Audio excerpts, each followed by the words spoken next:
Happy Friday, everybody. Happy Labor Day weekend as well. I'm guessing most of you are taking a long weekend, so I hope it's a good one for all of you. Want to talk to you about what's been in the news this week. We'll start with home prices. I always, show you these just to see where we're trending in terms of home values. And you can see for the month of June, we still are seeing appreciation each month. May not be super aggressive as it's been in the past, but still seeing a home appreciation. And you can see with the 2023 pace, we are seeing that Zillow and CoreLogic estimating 10%, which is pretty aggressive. Still feel like we're probably going to fall around the 6% for year over year, but that is really good appreciation. So we are continuing to see home prices be strong. On this particular next slide, I'm not going to read this to you. You can do this yourself. But this week was jobs week for ADP and BLS. And David Rosenberg, a top economist, kind of broke down what he was seeing in the jobs market, because I believe, like him, that the jobs market has really been overstated. It's not as good as what it appears. And the Feds have been writing, basically kind of banking and writing the jobs market as their reason behind the continuation of these rate hikes. And I just don't think they're seeing and diving into the numbers the way others are seeing it. So you can pause the video, take your time to read that, but just interesting to look at and see what his perspective is on the jobs market. But now let's go into household savings, because I've talked about this a while, because this again does support whether we are really seeing a strong economy or not, because people are continuing to spend. But the issue is that they're spending on credit card debt and they're not paying that credit card debt back. If you look at this chart, there are 124 million U.S. households. 82 million own their own homes, 34% rent. But if you look at the first column of this chart to the left, there are 59% of those people that only have a savings of up to $10,000. That's it. So that speaks volumes to the fact that people just they just don't have a lot of reserves to work with. They are financially strapped.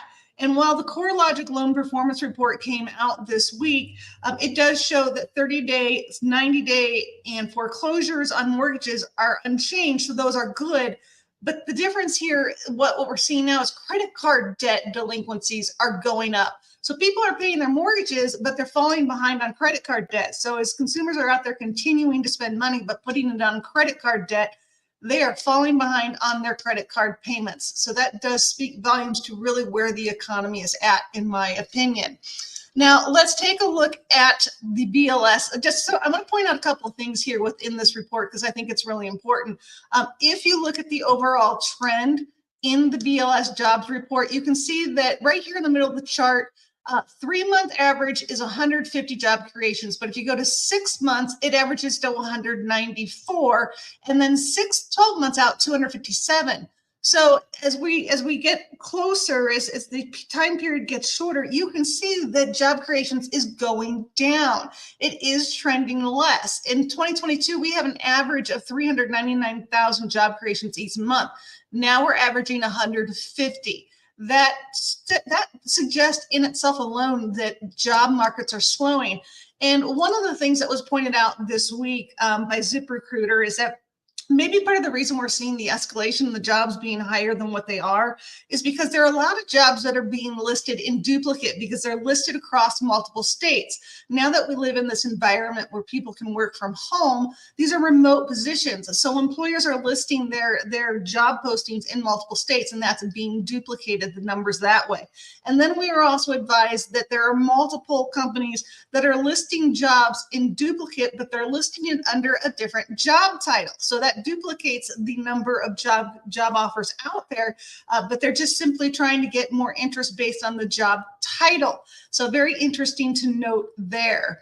So just wanted to point that out. And then also we're hearing that the employers are doing what's called quiet cutting. What they're doing is they're basically demoting employees, giving them a different position and paying them less. And if employees aren't happy with this, they have the option to leave. And if they leave and just quit, they can't collect unemployment benefits. So this does speak to the fact why unemployment numbers haven't ticked up in terms of initial claims and so forth. That just, if you quit, you can't collect unemployment. So just something very interesting to note how employers are getting around, this cost of paying unemployment costs. So just wanted to point that out because, again, the Fed's hanging their hat on the fact that the employment, that the economy is good based on job creations and these reports that we're seeing, but there are weaknesses if you look closely. And today we're having an adverse impact in report because the unemployment rate did go from 3.5% to 3.8%. So let's take a look at the charts right now. We had a relatively good week up until today. In fact, when the ADP report came out on Wednesday, we had a nice bounce that day. Didn't see too much movement yesterday, but right now we are down 22 basis points on the day. So losing some ground since Wednesday, now that the BLS report has come out and the market's reacting to that. So that is where we are this week. If you have any questions, please do reach out to me. I do appreciate when you like and comment on my videos. You are welcome to share them with any people that you know, particularly the real estate agents that have home buyers. This will give them an idea what's going on with the market. But hope you have a great weekend. Enjoy the long weekend. If you're getting away for Labor Day weekend, trade safe travels, and I will see you next week.